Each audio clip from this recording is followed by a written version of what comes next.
மகிமையின் தெய்வமாம் ஆண்டவராகிய இயேசு கிறிஸ்துவின் இனிய வல்ல நாமத்தினாலே அனைவருக்கும் இக்காலை வேளையிலே இனிய நல்வாழ்த்துக்களை தெரிவித்துக் கொள்கிறேன். இன்றைய திருவசனம் சங்கீதம் 86:4. உமது அடியேனுடைய ஆத்துமாவை மகிழ்ச்சியாக்கும்.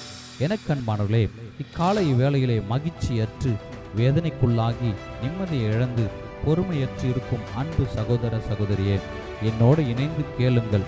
இயேசுவே, உமது அடியேனுடைய ஆத்துமாவிலே மகிழ்ச்சியை தந்தருடும்.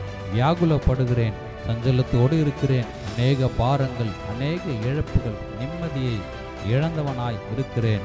இப்போது உம்முடைய வல்லமையால் எங்களை நிரப்பி உன்னத பலனை ஆவி ஆத்மா சரீரத்திலே தந்து எங்களை பலப்படுத்தும். உம்முடைய கிருபை எங்களை சூழ பாளையம் இறங்கட்டும். ஆத்துமாவிலே மகிழ்ச்சியை தந்து ஆசீர்வதியும். எங்களை திடப்படுத்தும், பலப்படுத்தும். இயேசுவே, உம் வல்ல கரம் எங்களை தாங்கி பிடித்து வழி நடத்தட்டும். எங்களை ஒப்பு கொடுக்கிறோம். நாங்கள் வாழ்நாள் எல்லாம் களி கூர்ந்து மகிழும்படி இக்காலை வேளையிலே எங்களை திருப்தியாக்கும். ஆம்.